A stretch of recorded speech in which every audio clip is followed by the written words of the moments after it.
வாழ்க வையகம், வாழ்க வையகம், வாழ்க வளமுடன். உலக சமுதாய சேவா சங்கம் கர்நாடக மண்டலத்தின் சார்பாக இன்றைய ஆத்ம சங்கமா நிகழ்ச்சியில் இணைந்த ஏர்வாள் மெய்யன்பர்கள் அனைவரையும் அன்புடன் வரவேற்கின்றோம். இன்றைய நற்சிந்தனையில் நாம் சிந்திக்க இருப்பது ஐந்தொழுக்க பண்பாடு. இந்த தலைப்பிலே நம்முடைய உரையாட அருள்நிதி திருமதி பி கல்பனா அவர்கள் பெங்களூரு கேஆர்புரம் ஸ்கை அறக்கட்டளைக்கு உட்பட்ட அல்சூரில் உள்ள ராம மந்திர் ஆசிரமம் மையத்தில் இருந்து நம்மிடையே இணைந்துள்ளார்கள். திருமதி கல்பனா அவர்கள் எம்பெட்டட் சிஸ்டமில் பிஇ முடித்து விஞ்ஞானியாக சயின்டிஸ்டாக பணிபுரிந்து வருகிறார்கள். அம்மா அவர்கள் 2016ஆம் ஆண்டிலிருந்து தன்னை உலக சமுதாய சேவா சங்கத்தோடு இணைத்துக் கொண்டு சுமார் 4 ஆண்டுகளாக தொண்டாற்றி வருகிறார்கள். இப்போது அம்மா அவர்களை உங்கள் அனைவரின் சார்பாகவும் கர்நாடக மாநிலத்தில் உள்ள அனைத்து உலக சமுதாய சேவா சங்கங்களின் சார்பாகவும் தனது நற்சிந்தனையை நம்முடைய உரையாற்ற அன்புடன் அழைக்கின்றேன். வாழ்க வளமுடன்.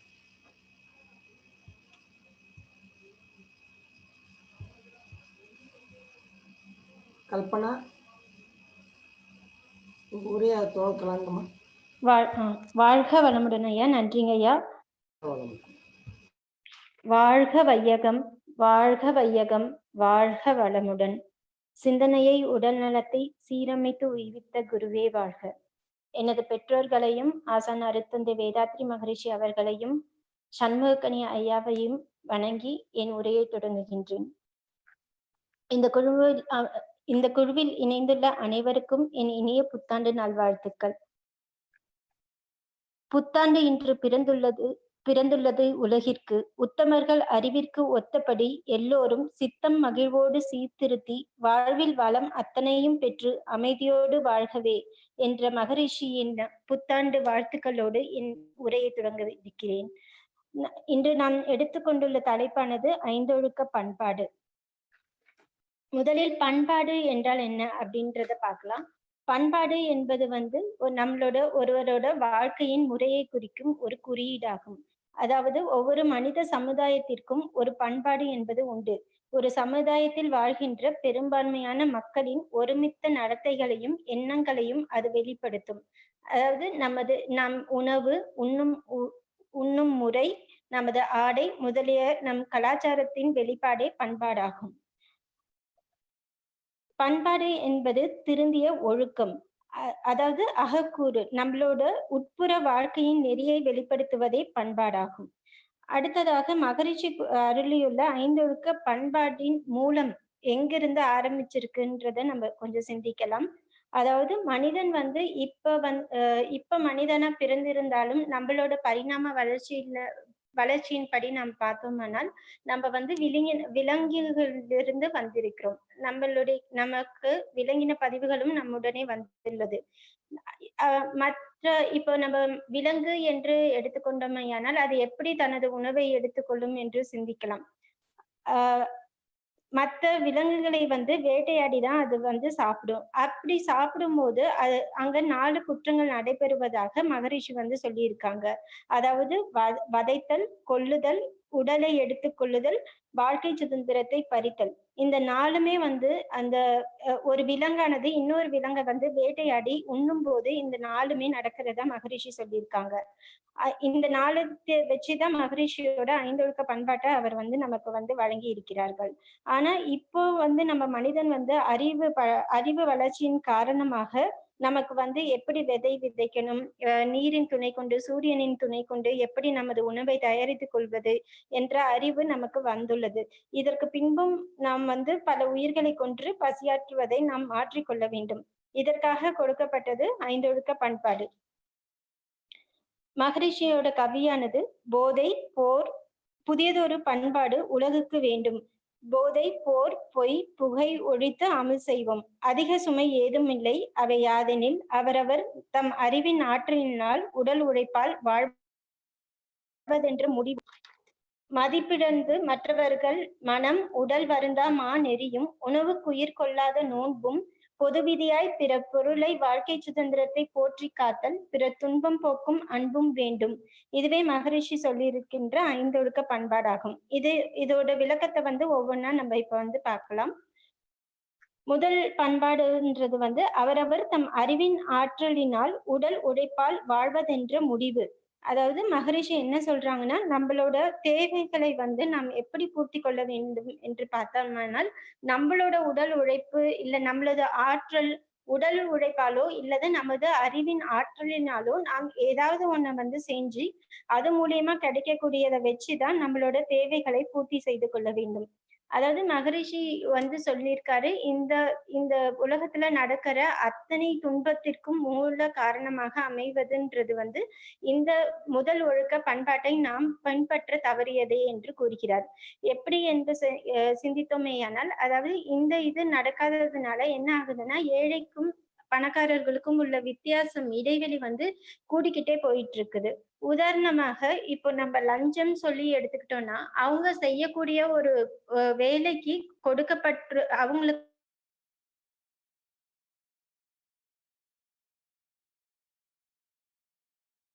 லஞ்சம் வந்து வாங்குறாங்க அப்படின்னு எடுத்துக்கிட்டோம்னா, அது அகைன் நமக்கு வந்து அது பாவத்துல போய் சேரும். இது மாதிரி வந்து மத்தவங்களோட உடல் உழைப்பை வந்து நம்ம இது பண்ணிக்க கூடாது. நம்மளோட உடல் உழைப்பு இல்லாம நம்ம வந்து எதையுமே வந்து பொருள் ஈட்டக்கூடாது. எக்ஸாம்பிள் வட்டி தொழில் இது மாதிரிலாம் நம்ம வந்து செய்யக்கூடாது மகரிஷி சொல்லியிருக்காங்க. அடுத்த பண்பாடு 2வது பண்பாடுன்னு பார்த்தோம்னா, நமக்கு வந்து மதிப்பிழந்து மற்றவர்கள் மனம் உடல் வருந்தா மாநெறி அப்படின்னு சொல்லியிருக்காரு. அதாவது பிறருடைய உடலையும் மனதையும் நாம் துன்புறுத்துவது துன்புறுத்தாது ஒவ்வொருவரும் வாழ்கின்ற ஒழுக்க நெறியே வந்து 2வது பண்பாடு. உதாரணத்திற்கு ஒரு குடிப்பழக்கம் இருக்கிறவங்க வந்து அவங்களோட மனைவிய வந்து உடல் அளவுல துன்புறுத்துறது நம்ம பார்க்க முடியுது. நம்மளே வந்து நம்ம வீட்டுல வந்து நம் சினத்தின் காரணமாக கடும் சொற்களை நாம் பயன்படுத்தி மத்தவங்களோட மனதை வந்து நாம் துன்புறுத்துகின்றோம். இது நம்ம வந்து வீடுன்னும் போது நம்ம இன்னும் கொஞ்சம் வந்து ஒரு லிபர்ட்டி எடுத்துக்கிறோம். மத்தவங்களை வந்து துன்புறுத்த ஆரம்பிக்கிறோம். இந்த சென்ஸ் இப்ப நம்ம வந்து ஒருத்தர் மேனேஜரா வேலை செய்யறாருன்னு நம்ம நினைச்சுக்கிட்டோம், மார்க்கெட்டிங்ல இருக்காருன்னு நம்ம எடுத்துக்கிட்டோம்னா, அவங்களோட ப்ராடக்ட் அவர் மார்க்கெட் செய்யறதுக்கு வந்து வெளியில வந்து அவ்வளோ இனிமையா பேசுவாரு. பாக்குற எல்லார்கிட்டயும் வந்து அவ்வளோ இனிமையா பேசுவாங்க. அதுவே அவங்க வீட்டுக்குள்ளார இருக்கவங்க கிட்ட வந்து ஒரு கோபத்தை வெளிப்படுத்துவாங்க. அதுக்கு நாம் சொல்லக்கூடிய சாக்கு வந்து நம்ம வந்து எங்கேயாவது நம்மளோட கோபத்தை ஆதங்கத்தை காமிச்சாகணும், அதனால வீட்டுல நாங்க காமிக்கிறோம் அப்படின்றது நம்மளே நமக்கு சொல்லிக் கொடுக்கக்கூடிய ஒரு சாக்கு. ஆனா இதற்கு பதிலா அந்த வீட்டிலேயும் வந்து அவர் கோபத்தை தவிர்த்து அன்பாக நடந்து கொண்டார்கள் என்றால் அந்த குடும்பமே வந்து அமைதியாக இருக்கும், மகிழ்ச்சியா இருக்கும். அதனால நம்ம வந்து எந்த மத்தவங்கள வந்து நம்ம எந்த கடுஞ்சொற்களாலும் உடலாலும் மனதாலும் நம்ம வந்து மத்தவங்களுக்கு வந்து எந்த துன்பத்தையும் கொடுக்காமல் இருக்க வேண்டும். அது மட்டும் இல்லாம என்ன ஆகுது, மற்றவங்களை வந்து நாம் துன்புறுத்தும் போது முதலில் அதன் பாதிப்பு நம்மிடமே நிகழ்கின்றது. மேலும் நம் அனைவரின் மூலம் நாம் எல்லாருமே வந்து இறைவனிடமிருந்து வந்திருக்கோம். நம்ம வந்து we are the fraction of totality. அது இறைநிலைன்றது வந்து ஒரு முழுமை. அதிலிருந்து நாம் வந்து ஒரு கூறுதான் நம்ம இருக்கிற எல்லா மனிதர்களும், எல்லா பொருள்களும், எல்லா விலங்குகளும். அப்படி இருக்கும்போது ஒருத்தர் நாம் துன்புறுத்தும் போது அங்க வந்து நாம் வந்து இறைவனையே நம்ம துன்புறுத்துறோம். இந்த நிலையெல்லாம் நம்ம வந்து உணர்ந்து நாம் வந்து நம் வாழ்க்கையை மாற்றிக்கொள்ள வேண்டும். 3வதான வாழ்க்கை நெறி உணவுக்கு உயிர் கொள்ளா நோன்பு. இது வந்து யார் ஒருவரும் தன்னுடைய உணவிற்காக பிறர் உயிரை கொல்வதில்லை என்ற மன உறுதியே 3வது ஒழுக்கம். இத பத்தி நம்ம முன்னாடியே பார்த்தோம். இதுவேதான் வந்து இதுல நடக்கக்கூடிய துன்பத்தை வச்சுதான் மகரிஷி அவர்கள் வந்து 5 ஒழுக்க பண்பாட்டை நமக்கு கொடுத்திருக்காங்க. அதுவும் இல்லாம இப்ப இருக்கிற சிச்சுவேஷன், இந்த COVID-19 வைரஸ் போன்ற பல வைரஸ் வர காரணமா இருந்தது வந்து இந்த பல உயிர்கள் ஒன்று நாம் சாப்பிடுவதன் மூலமாக வந்தது என்று சொல்லலாம். எக்ஸாம்பிள் நம்ம வந்து ஸ்வைன் ஃப்ளூ, சார்ஸ், எபோலா அந்த மாதிரி ஒரு வைரஸ்ங்கெல்லாம் வந்து பார்த்தோம்னா அதுக்கு மூலமா இருந்தது வந்து விலங்கினத்துல இருந்து தான் நமக்கு வந்திருக்குன்றது நமக்கு தெரியும். இப்ப கூட கோவிட் வந்து ஒரு பேட்ல இருந்து தான் வந்திருக்கும். வவ்வால்ல இருந்து வந்திருக்க கூடும் என்று சயின்டிஸ்ட் வந்து சொல்றாங்க. அந்த மாரி அதாவது இப்ப எப்படி நம்ம உடம்புல வந்து நெறைய பாக்டீரியா, வைரஸ்லாம் இருக்கோ, அதே மாரி தான் அனிமல்ஸ்க்கும், விலங்குகளுக்கும் வந்து அதே மாரி இருக்கு. அவங்க விலங்கினோட உடல்ல வந்து பல வைரஸ்கள் இருக்கு. அத வந்து நம்ம வந்து இப்போ மகரிஷி சொல்லும்போதாவது உணவுக்காக அ பல விலங்குகள வந்து நம்ம வந்து வேட்டையாடிட்டு இருந்தோம். ஆனா இப்ப பார்த்தோம்னா, ஃபேஷன் இண்டஸ்ட்ரீஸ்ல பார்த்தோம்னா, அந்த விலங்கினோட ரோமத்திற்காக, அதனோட தோலுக்காக, அந்த மாரிலாம் வந்து இப்ப வந்து ரொம்ப வொர்ஸ்ட்டா போயிட்டு இருக்கு. அனிமல் ட்ரேடிங்ன்றது வந்து இந்த காலகட்டத்துல வந்து எல்லை மீறி போயிட்டு இருக்கிறதுனால தான், இந்த மாரி இயற்கை வந்து நமக்கு வந்து இந்த கொடிய நோய்களை உண்டு பண்ணி, அத வந்து கட்டுப்படுத்த முயற்சிக்கின்றது என்றே எனக்கு தோன்றியது. அடுத்தது 4வது அ ஒழுக்க பண்பாடு, பொது விதியாய் பிறர் பொருளை, வாழ்க்கை சுதந்திரத்தை போற்றிக் காத்தல். அதாவது மற்றவர்களுடைய பொருளையும், வாழ்க்கை சுதந்திரத்தையும் ஒவ்வொருவரும் மதித்து வாழப் பழக வேண்டும். இப்ப நம்மளோட எக்ஸாம்பிள் வந்து நமக்கு கீழ வேலை பார்க்குறாங்களோ, இல்ல நம்ம வீட்டுக்கு வேலைக்கு வரவங்க கிட்டயோ நம்ம வந்து அ நம்ம வந்து அடக்குமுறையை கையாளக்கூடாது. அவர்களிடமும் அன்பாக இருக்க வேண்டும். அவர்களையும் சக மனிதர்களாக நாம் நடத்த வேண்டும். அந்த மாரி ஒரு பழக்கத்த நாம் வளர்த்துக் கொள்ள வேண்டும். அதாவது இப்ப பிறர் பொருளை வந்து பிறர் பொருளை வாழ்க்கை சுதந்திரத்தை போற்றிக் காத்தல் என்று மகரிஷி சொல்லியிருக்காங்க. இப்ப இதுல வந்து நம்ம இப்ப சப்போஸ் நம்ம ஒரு ஒரு ஃபங்ஷனுக்கு போறோம்ன்னு வச்சுக்கோங்க. ஒரு கல்யாண மண்டபத்துக்கு போறோம். அங்க நமக்கு வந்து சேஃப்டி பின் தேவைப்படுது. அப்டின்னா, நாங்க பக்கத்திலேயே வந்து ஒரு மேஜையில சேஃப்டி பின் இருக்கு. அத பார்த்த உடனே நமக்கு என்ன தோணும்? இது என்ன ஒரு சேஃப்டி பின் தானே நம்ம எடுத்துக்கிட்டோம்னா என்ன இப்ப பிரச்சனை? அப்டின்னு சொல்லி நம்ம பாட்டுக்கு எடுத்து நம்ம வந்து யூஸ் பண்ணிக்கிறோம்னு வச்சுக்கோங்க. அது வந்து நம்மள பொறுத்தவரைக்கும் ஒரு சாதாரண ஒரு பின்னு. அது அங்க இருந்தது நமக்கு தேவைப்பட்டுச்சு. நம்ம எடுத்துக்கிட்டோம் அப்டின்ற மாரி இருக்கும். ஆனா, இது வந்து இயற்கை பிரபஞ்சத்துல வந்து எப்படி அது வெளிப்படும் அப்டின்னா, அது வந்து மத்தவங்களோட பொருள். அத நம்ம கையாண்டுட்டோம். அதுக்குரிய விளைவ நம்ம சந்திப்போம். அந்த மாரி தான் வந்து பிரபஞ்சத்திலோட அதோட ரூல்ஸ் புக்ல இதுதான் எழுதியிருக்கும். அதுக்கு வந்து தெரியாது இது சின்ன பொருள், பெரிய பொருள்ன்ற மாரி. அதே மாரி இந்த பழக்கம் வந்து நாளைக்கா நமக்கு வந்து ஒரு பெரிய பொருள அபகரிக்கிறதுக்கு தோன்றதுக்கு இந்த எண்ணம் வந்து ஒரு வித்தாக அமையும். அதனால அந்த மாரி மு நம்ம வந்து ஒரு சிறிய பொருளா இருந்தாலும், அது மற்றவர்கள் பொருளுன்னும்போது அத வந்து நாம் பறிக்கக் கூடாது. அதுவே பொது விதியாய் பிறர் பொருளை, வாழ்க்கை சுதந்திரத்தை நாம் போற்றிக் காக்க வேண்டும் என்று அருட்தந்தை கூறியுள்ளார். அடுத்தது வந்து அடுத்த 5 பண்பாடு என்னன்னு பார்த்தோம்னா, பிறர் துன்பம் போக்கும் அன்பும் வேண்டும். அதாவது பிறர் படும் துன்பத்தை நாம் இயன்ற வரையில் ஒவ்வொருவரும் தனது அறிவாலும், உடல் ஆற்றலாலும், பொருளாலும் போக்கக்கூடிய தொண்டு உள்ளம் கொண்டவர்களாக நாம் இருக்க வேண்டும். அருட்தந்தை சொல்லியிருப்பது வந்து நாம் ஈட்டுகின்ற பொருளில் 1% நாம் வந்து பிறருக்கு கொடுத்து உதவ வேண்டும்.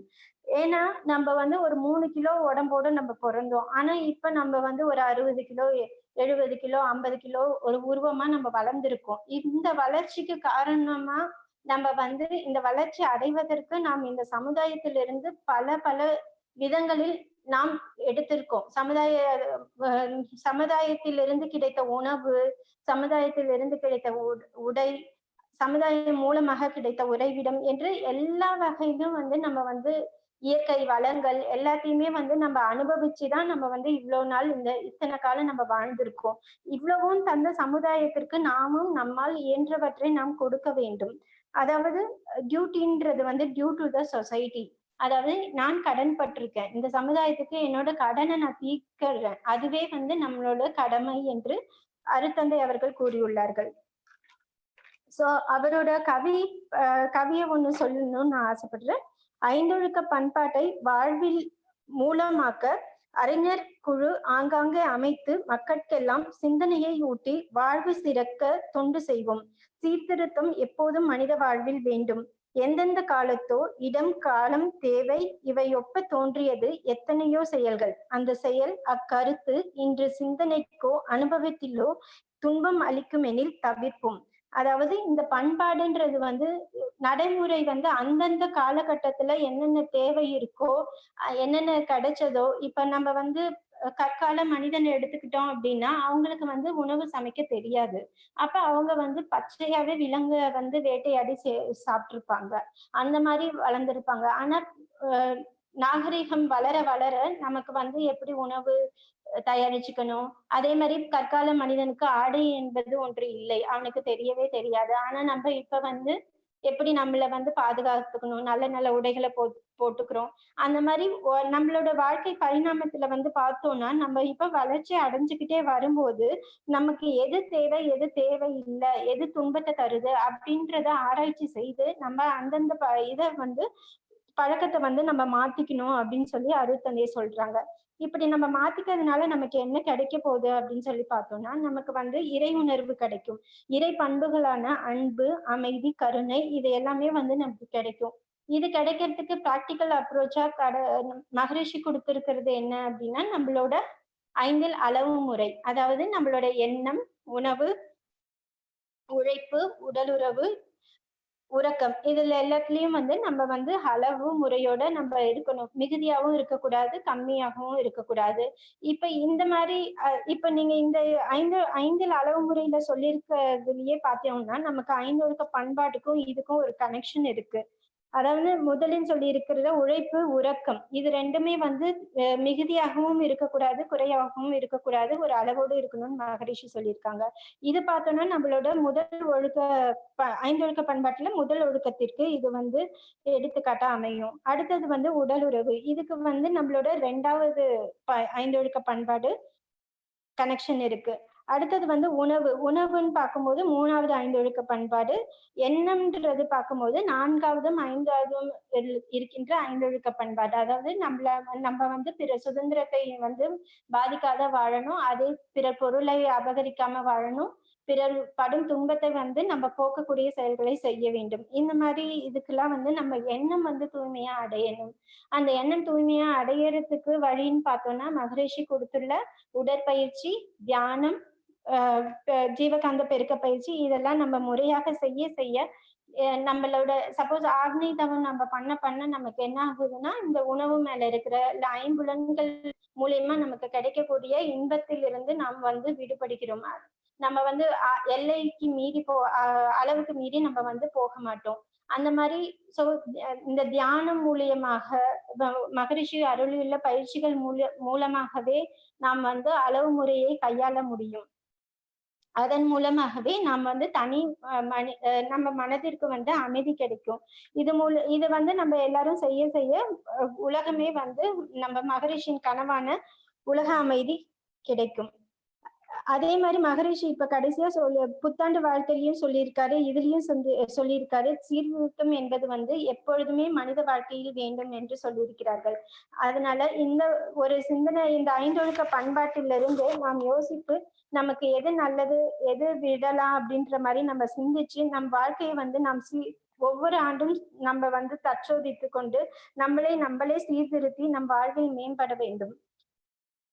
அ அவ்வளவுதான். வாழ்க வளமுடன். மேம்பட்டு எல்லாரும் வாழ்க்கையில் உயருவோம். மகரிஷியின் கருத்துக்களை பரப்புவோம், தொண்டாற்றுவோம். வாழ்க வளமுடன். வாழ்க வளமுடன். 5 ஒழுக்க பண்பாட்டை பற்றி ஒவ்வொரு ஒழுக்கத்தையும் மிக எளிமையாகவும் அழகிய தமிழிலே நன்றாக உரையாற்றியிருக்கிறீர்கள். மிக்க நன்றி. நன்றிங்கய்யா. அம்மாவிடம் உங்களுடைய கருத்துக்களையும் உங்களுடைய கேள்விகள் ஏதாவது கேட்க விரும்பும் அன்பர்கள் ஹேண்ட்ரைஸ் பட்டனை ப்ரெஸ் பண்ணி உங்கள் கேள்விகளை கேட்கலாங்க. அதுக்கு முன்பாக இன்று மற்றும் நாளைய நிகழ்ச்சிகள் பற்றிய அறிவிப்பு. இன்று மாலை 4:15 மணிக்கு பஞ்சபூத நாகரிகத்துவம் கன்னடத்திலே இயற்ற உள்ளோம். 4:45 மணிக்கு உலக அமைதிக்காக 108 முறை வாழ்த்து இருக்கின்றோம் கன்னடத்திலே. 4:55க்கு speech in Kannada by Shrimati Geetharajan listening என்ற தலைப்பிலே கன்னடத்தில் உரையாற்ற இருக்கிறார்கள். அனைவரும் இணைந்து பயன்பெறுவோம். நாளைய நிகழ்ச்சிகள் நாளை மதியம் 2 மணிக்கு தவம் தமிழிலே. அதை அடுத்து ஸ்கை அசிஸ்டன்ட் ப்ரொஃபசர் ஆனந்தி பி அவர்கள் ஆத்திகம் நாத்திகம் என்ற தலைப்பிலே தமிழிலே உரையாற்றிருக்கிறார்கள். நாளை மாலை 4:15 மணிக்கு கன்னடத்திலே தவம். அதை அடுத்து ஸ்கை ப்ரொஃபசர் விஜயலட்சுமி பத்மநாபன் அவர்கள் லேர்னிங் என்ற தலைப்பிலே கன்னடத்திலே உரையாற்றியிருக்கிறார்கள். அனைவரும் இணைந்து பயனை அடைவோம். வாழ்க வளமுடன். இப்போது பேச விரும்பும் அன்பர்கள் மகேஸ்வரி அவர்கள் அன்மியூட் பண்ணிட்டு பேசலாங்கம்மா.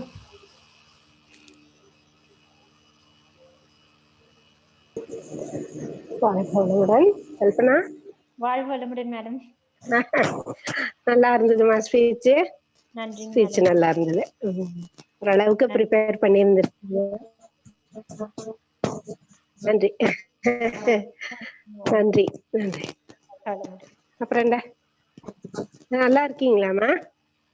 நல்லா இருக்கேன் மேடம். ஹலோ ஹலோ மேடம், நல்லா இருக்கேன். சரி. ஹலோ. சரி சரி சரிடா, தேங்க்ஸ்டா.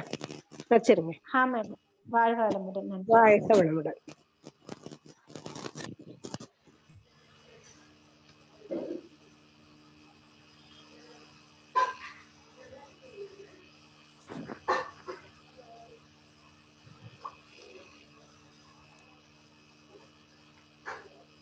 வாழ்க வளமுடன். பேச விரும்பும் அன்பர்கள் தங்கள் கருத்தை பகிர்ந்து கொள்ளலாம்.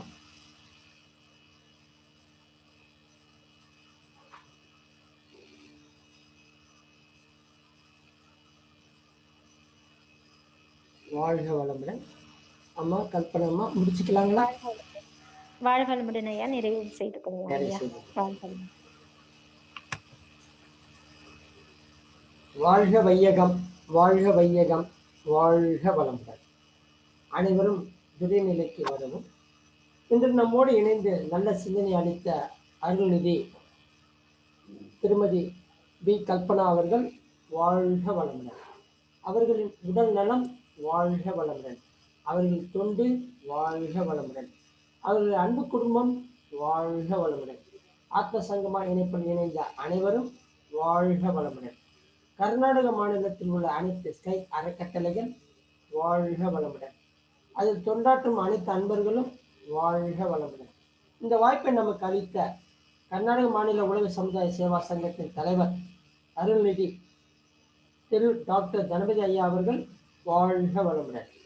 கர்நாடக மாநில உலக சமுதாய சேவா சங்கத்தின் ஸ்மார்ட் துணைத் தலைவர் அருள்நிதி திருமதி டாக்டர் விஜயா கணபதி அம்மாள் அவர்கள் வாழ்க வளமுடன். வாழ்க வையகம், வாழ்க வையகம், வாழ்க வளமுடன். எனக்கு இந்த வாய்ப்பை கொடுத்த எல்லாருக்கும் என்னோட மனமார்ந்த நன்றிகள் ஐயா. வாழ்க வளமுடன். வாழ்க வளமுடன் அம்மா. உங்களுடைய தொண்டு மேலும் மேலும் அடிக்கடிக்கு நீங்களும் பேசணும், உங்களுடைய கருத்துக்களை பகிர்ந்து கொள்ளணும் என்று வாழ்த்துகின்றேன். வாழ்க வளமுடன். நிறைவாக மீண்டும் நாளை அனைவரும் இணைவோம், பயன்பெறுவோம் என்று இந்த நிகழ்ச்சி முடிவுக்கு கொண்டு வருகின்றோம்.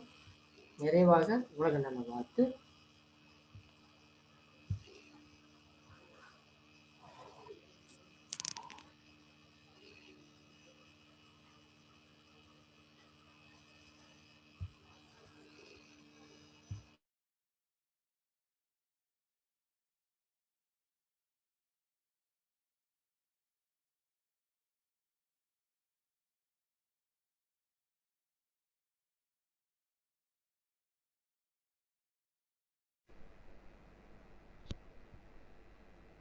உலகமெல்லாம் பருவமழை ஒத்தபடி பெய்யட்டும்.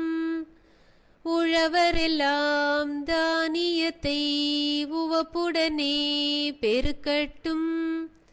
பல தொழில்கள் புரிகின்ற பாட்டாளி உயரட்டும். பகுத்துணர்வில் தொகுத்துணர்வு பண்பாட்டை உயர்த்தட்டும்.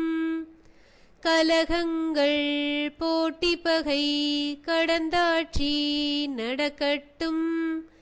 கல்லாமை கடன் வறுமை களங்கங்கள் மறையட்டும்.